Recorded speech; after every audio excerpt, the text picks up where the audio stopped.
Good afternoon. So we made 8 bags, Emmy and I, today. First things we did though, we got my wife and Daniel, they went disking north of town, so the disc is gone. Got that all greased up for them this morning. They're over there now. Me and Emmy had, we had 8 bags to make, and now, what are we gonna do now, Emmy?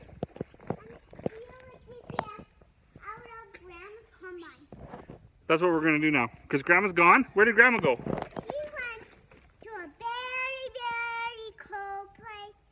We'll turn you into ice cream, and you'll turn to ice cream, and you'll fall onto the roof of the trailer and fall right in it and make a mess in the trailer. The one GPS stays in this combine, and the other GPS we switch from combine to tractor for spring and fall. So because we're done, we are going to get it out of there, and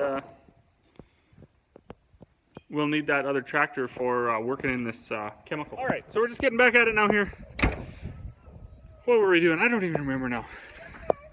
It's, Buddy, sit in the big chair. I got one crying spoiled child, and I got one not crying spoiled child. So I usually find it best to let them fight that out.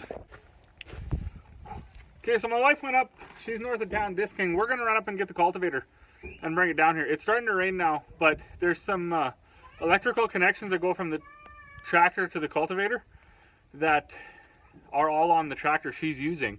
So I want to bring it down here, and I'm gonna set this tractor up the same way as the other one, so we don't have to move the stuff from one tractor to the other, because it's not it's really nothing expensive or specific. It's just a couple electrical switches and some a trailer hitch plug. So that's what we're gonna do now.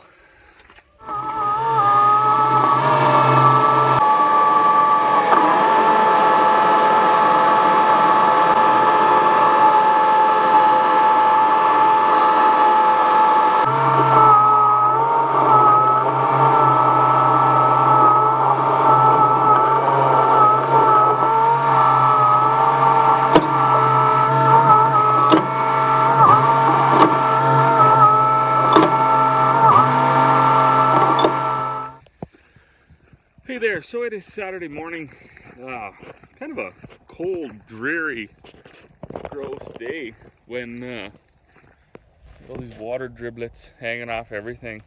I don't know exactly how cold it is. It's probably 10 or 12 degrees, but it wet and gross like this, it's cold. It feels way colder than it is. So yesterday, we made some bags. My wife was north of town disking. She did a really good job. It's unfortunate we can't seed this time of year, because this is when the ground works up the nicest. A few days ago, my dad and I went over to check out a Versatile Fury high-speed disc. I'd never really paid attention to one or watched one work or even looked at one on a dealer lot. So it was interesting to see. So we watched it go round and round for a little while, and I thought, oh, that's kind of neat and everything else. And then I came back and I watched my wife with our Landau. Someone's gonna have to explain me the difference. I don't know. Landau, I think, was worth maybe 80,000 new. It's 40 feet. These high-speed discs are like 30 feet, and they're like 150,000, 130,000, depending on options you get with them. I don't know. I'm just not sure that I'm not buying into the nonsense. I do want to change up tillage on our farm a little bit, but I'm not thinking that it makes a whole bunch of sense to go to a high-speed disc. See, those guys, granted, they go like 9 miles an hour, but I don't know, we go 6 with ours, 6.5 anyways with our disc, so I don't. And, you know, we've heard from people, oh, it's going to ridge, it's going to do this, it's going to do that, you're going to wreck it, blah, blah, blah. Well, you know what? We haven't wrecked it yet, so. And it's got a tilt, you know, fore and aft kind of a deal on it, so it's a fantastic disc. Like, it leaves it very smooth. I'm actually going to post a video of my wife working yesterday. I'll post that.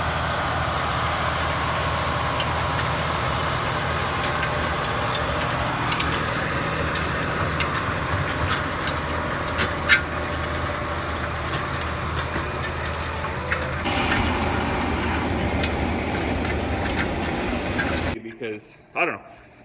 It just seems to me that some of this money probably isn't worth spending. I don't know. Anyways, for right now, I'm going to, in the spring, if it's dry enough, we like to pull our anhydrous cultivator behind that disc, and then anhydrous cart behind that. Leaves a really nice job, and you get to put the anhydrous down with one less trip. So I need to put a couple of just electric switches, one for turning on the anhydrous, turning it on and off, and the other for winging up that cultivator, and I'll tell you why once I get out there. Okay, so this process has taken quite a while, because if you're not a electrician or like a whatever you call a wiring type guy and understand the process, it takes a lot of just standing here looking at it and thinking, because I wanted to make sure that I could keep it basically as as tight as possible, right, without a lot of extra wires and stuff. These tractors articulate in the middle, it bends here. When we hook this up behind our disc, it's too much. So if you have wires going everywhere, you have that much more chance of one falling and getting caught and breaking and whatever. So try to keep it a little more streamlined.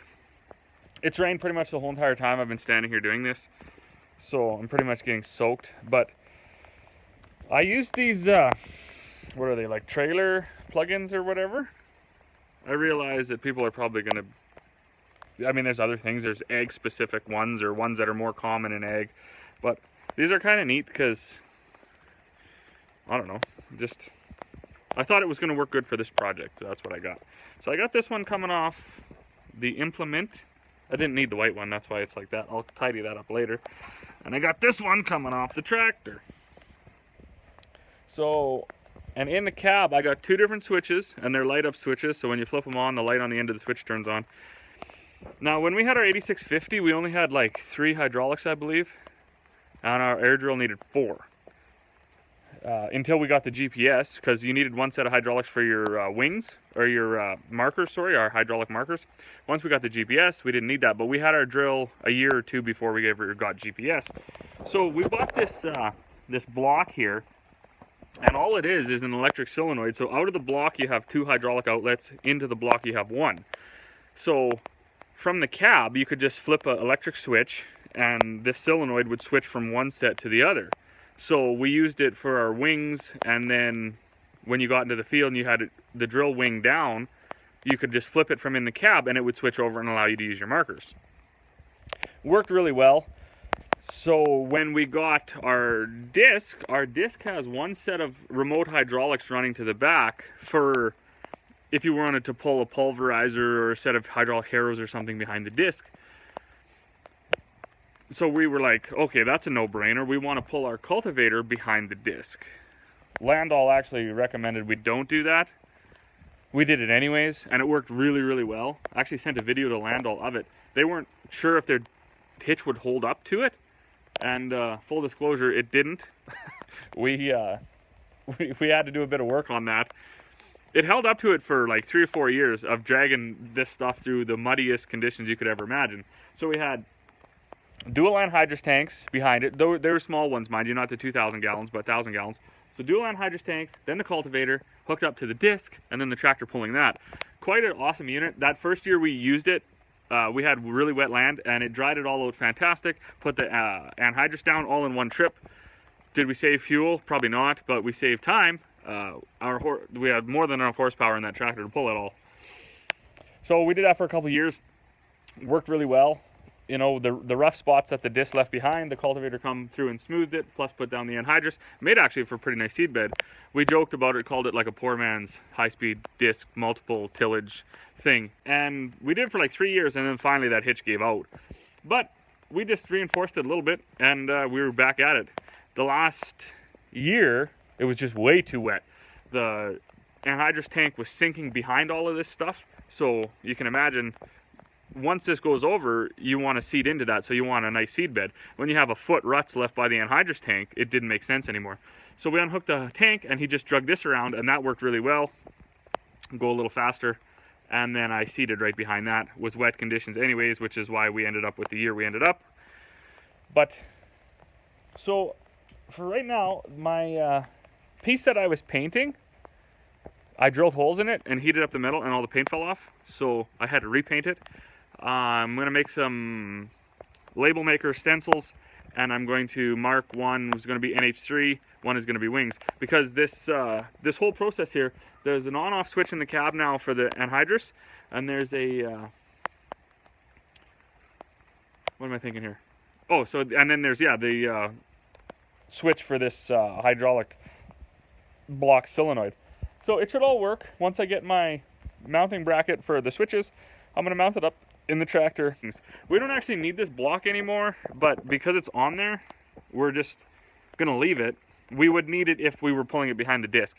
This fall we don't plan to do that. We plan to just pull the cultivator by itself. So we could just unhook the hoses, but due to the fact that it's all on there, why not, right? We'll set it up so if we were gonna pull it behind the disc, and then we can always do that option if we want to. So we're just getting ready to head over for Thanksgiving dinner. I put an orange light back there. I don't know if you can see it, but I'm gonna give this a go. I'm gonna plug this in and see if that orange light turns on. If it does, I can go to Thanksgiving dinner a success. And if not, I'll go there and be thinking about this and be miserable the whole time. So we'll see how that goes. So this is how my guard turned out. This one is gonna be for the anhydrous. This one is gonna be for the wings. I have some of this coil protective stuff to put around here. I didn't do that yet because it's good to make sure stuff works before you get it all tidied up. So when you turn these on, it has light at the end of it. So that should mean that the wings are going to be activated, and that would be just the implement up and down. And now back there, somewheres, where's my finger? There it is. Just above that ram, right, yeah, there's a orange light, and hopefully it turns on.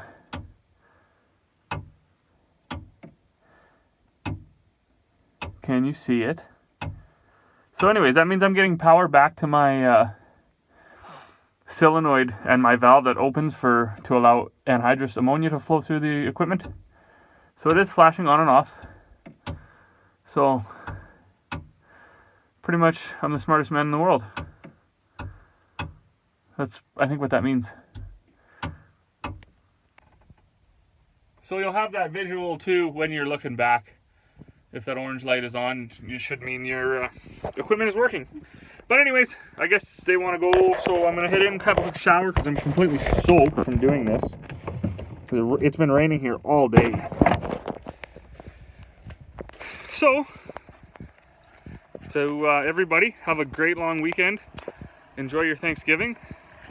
And actually, we'll probably see you tomorrow. I'll probably be doing some other odds and ends tomorrow. So we'll see you then.